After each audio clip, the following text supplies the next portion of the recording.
Students हमारे साथ संजना है। संजना मलकापुर बुल्ढाना डिस्ट्रिक्ट से है, महाराष्ट्र में। संजना का स्कोर आया 661 फर्स्ट अटेम्प्ट।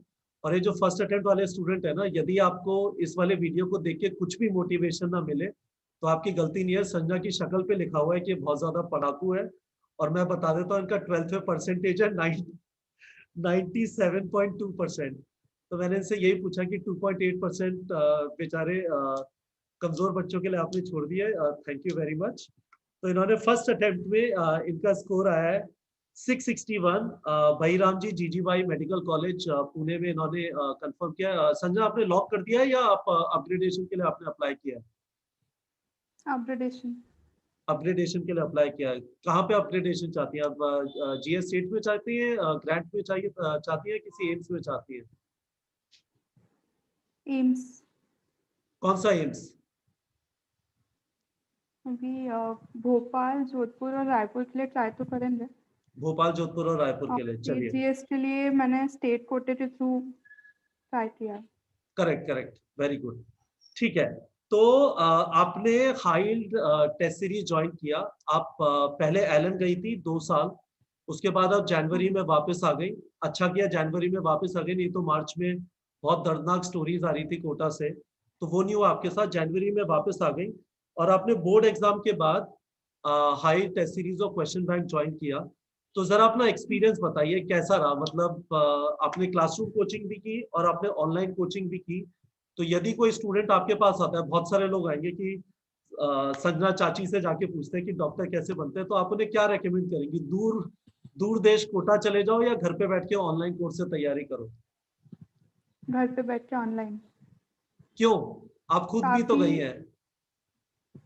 हाँ, इसीलिए मैं बता सकती हूँ मतलब क्या डिफरेंस है दोनों में। हाँ काफ़ी फ्लेक्सिबल होता है ऑनलाइन पढ़ाई जो होता है, अपने हिसाब से कर सकते हैं। कोई टॉपिक नहीं समझ में आ रहा है तो बार-बार अलग-अलग प्लेटफ़ॉर्म्स पे आप उसको देख सकते हो।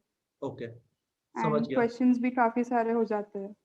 और डिसिप्लिन, बहुत सारे बच्चों का तो ये प्रॉब्लम होता है कि मम्मी की आंख हटी और यूट्यूब पे कुछ ढिंचक वीडियोस देखना चालू कर दिया, तो उसका क्या करें?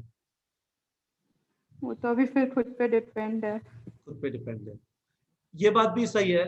मुझे भी ऐसा लगता है कि आप क्लासरूम कोचिंग जाओ या ऑनलाइन करो, सिलेक्शन तो उन्हीं बच्चों का होता है जो खुद सीरियस और डिसिप्लिन होता है। यदि आप डिसिप्लिन नहीं है तो बड़े बड़े कोचिंग सेंटर जाके भी ऐसा नहीं है कि आपकी क्लास में हर बच्चे का सिलेक्शन हुआ होगा एलएन में, है ना? तो हाँ। उन्हीं का सिलेक्शन होता है जो मेहनत करते हैं। ठीक है। तो अपने कुछ सीक्रेट्स बताइए हमें। आपने फर्स्ट अटेम्प्ट में सिलेक्शन हुआ, तो एक चीज बताइए, जनवरी फरवरी तक आते आते आपको कॉन्फिडेंस था कि आपका सिलेक्शन हो जाएगा और बोर्ड एग्जाम की भी अच्छी तरह तैयारी हो जाएगी, या आपने एक जगह पे जाके नीट की तैयारी छोड़ दी जब आप जनवरी में आई, बोर्ड पे फोकस किया और उसके बाद नीट की तैयारी वापस चालू की? नहीं, मैंने नीट की प्रिपरेशन कंटिन्यूड ही रखी थी हमेशा। हाँ और बोर्ड्स का भी आप जब पढ़ रहे हो तो बस इंग्लिश और फिजिकल एजुकेशन वाला सब्जेक्ट था, बस हाँ उसी पीरियड में थोड़ा ब्रेक हो जाता है। हाँ। बाकी तो आप साथ साथ में नीट का पढ़ ही रहे हो, बोर्ड का जो आप प्रिपेयर कर रहे हो फिजिक्स केमिस्ट्री बायोलॉजी के लिए। तो आप ये कह रही है बोर्ड का सब्जेक्टिव क्वेश्चन प्रैक्टिस करते रहो एंड पर तब साथ। मेरा हाँ, स्कोर। बोलिए। हाँ, मतलब एनसीईआरटी काफ़ी अच्छे से प्रिपेयर हो जाती है ना, करेक्ट। अगर आप सब्जेक्टिव प्रैक्टिस करते हो तो। ठीक है, और आप तो कुछ मेरी कह तब रही थी? 12th की एनसीईआरटी काफ़ी स्ट्रांग हो गई थी बोर्ड के टाइम। हाँ। तो आप ये कह रही है कि अपने बोर्ड की तैयारी कर रहे हो तो एनसीईआरटी के पीछे के सवाल लगा लो और साथ में एमसीक्यूज भी करते जाओ। कम से कम 12वीं का तो अच्छी तरह कंप्लीट कर लो बोर्ड एग्जाम तक, करेक्ट? हाँ। ठीक है। आप कह रही थी आपके नंबर जो आ रहे थे बोर्ड एग्जाम तक, मॉक टेस्ट में कितने नंबर आते थे? तब तो मेरा मतलब अगर तब नीट होता मई में तो मेरा एक्सपेक्टेड स्कोर कुछ 625-30 तक ही मैंने एक्सपेक्ट किया था। हाँ क्योंकि तब मुझे ऐसे लगता था कि एनसीईआरटी बहुत ज़्यादा स्ट्रांग नहीं है मेरी, हाँ। एंड फिजिक्स के कॉन्सेप्ट भी थोड़े से वीक रह रहे थे मेरे, तो मेरे लिए मतलब ये जो टाइम एक्सटेंड हुआ वो काफ़ी हेल्पफुल रहा मेरे लिए। फर्स्ट अटेम्प्ट वालों के लिए भगवान का प्रसाद था। हाँ। बहुत सही। ठीक है। एक चीज और बताइए, आपका कुछ शेड्यूल बंधा हुआ था दिन का कि इतने बजे सोना है, इतने बजे जगना है, इस टाइम से इतने इतने टाइम तक पढ़ाई करना है? कितने घंटे पढ़ती थी डेली? 17-18 घंटे पढ़ती थी, 10-12 घंटे पे रिस्ट्रिक्ट करती थी? अपना कुछ रूटीन बताइए।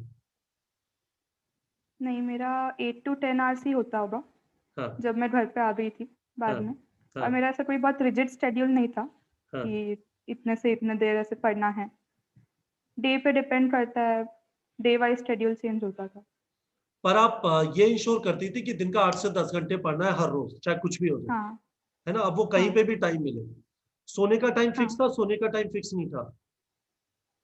मोस्टली फिक्स ही था मेरा। कितने बजे? 11 बजे? हाँ, 12 बजे के अराउंड और कितने घंटे सोती थी? 6-7 घंटे। परफेक्ट। मैं बच्चों को रेकमेंड करता हूँ दिन में कम से कम 7 घंटे की नींद चाहिए, नहीं तो आप डेली नहीं कर हाँ, पाओगे, थक जाओगे बीच में। तो वो आपका हुँ, बिल्कुल कंसिस्टेंट रहा, पीसफुल रहा, कभी भी इस तरह का प्रेशर फील नहीं हुआ। तो एक चीज़ बताओ, तैयारी थोड़ी उतार-चढ़ाव वाली होती है, तो जब नंबर कम आ गए मॉक टेस्ट में, कभी समझ में नहीं आ रहा, एक ही चैप्टर पे अटक गए, एक के बाद एक सवाल गलत हुए जा रहे हैं जब क्वेश्चन बैंक में कर रहे हो, तो उस टाइम पे अपने आप को मोटिवेट करने के लिए क्या करती थी? उस टाइम पे मैं मतलब पूरा रीचेक करती थी कि मेरा कहाँ गलत हो रहा है। हाँ, एंड वहीं पे ऑनलाइन लर्निंग आपको काफ़ी हेल्प करता है कि आप उस टॉपिक को फिर से जाके पूरा क्लियर कर लो हाँ। एंड आपको तुरंत इफ़ेक्ट वहाँ दिख जाएगा कि फिर समझ में आ रहा है सब कुछ। बहुत बढ़िया। तो आपको डर नहीं लगता था? मतलब उस टाइम पे ऐसा नहीं है, बहुत लोगों की तो हवा निकल जाती है, कान से धुआँ निकलने लगता है कि ओह! ये क्या हो रहा है? ना एग्ज़ाम इतना पास आ गया, बर्बाद हो जाऊँगा, ये सब, वो सब कुछ नहीं होता था। नहीं, ऐसा इतना डर मुझे कभी नहीं लगा।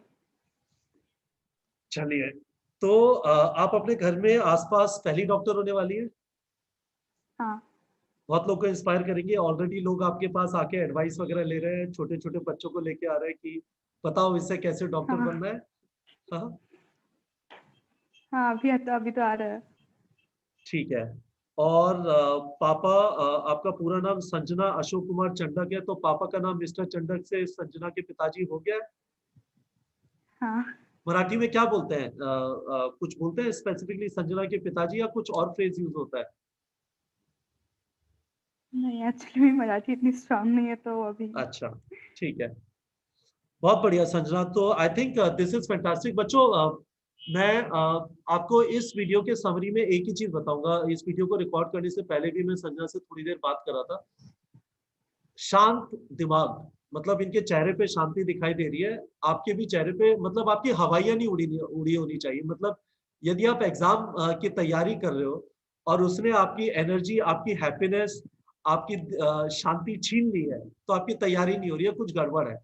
तो चीज़ें शांत होनी चाहिए। शांत मन से पढ़ोगे, फ़ोकस कर पाओगे, चीज़ों को एन्जॉय कर पाओगे, और आप एन्जॉय नहीं कर रहे जो पढ़ रहे हो, तो अल्टीमेटली वो एग्ज़ाम में आपकी परफ़ॉर्मेंस में दिखेगा। आप संजना का आपने देखा, मैंने इन्हें अलग-अलग तरीके से पता करने की कोशिश की कि कभी तो इनकी हालत खराब होती होगी, इनकी कभी हालत खराब नहीं होती थी।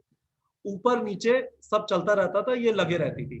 तो this is in my mind the moral of the story. यदि आप तैयारी कर रहे हैं एक ऐसे एग्ज़ाम की जो हाई प्रेशर एग्ज़ाम है, 3 घंटे की परफ़ॉर्मेंस डिसाइड करेगी कि आपने 2 साल जो मेहनत की, उससे आपको आपका फल मिला या नहीं मिला। पीसफुल माइंड, रेगुलैरिटी, एक आपका टारगेट है 8 से 10 घंटे पढ़ना है, उस पे ध्यान देना, उतना होना ही है हर रोज़।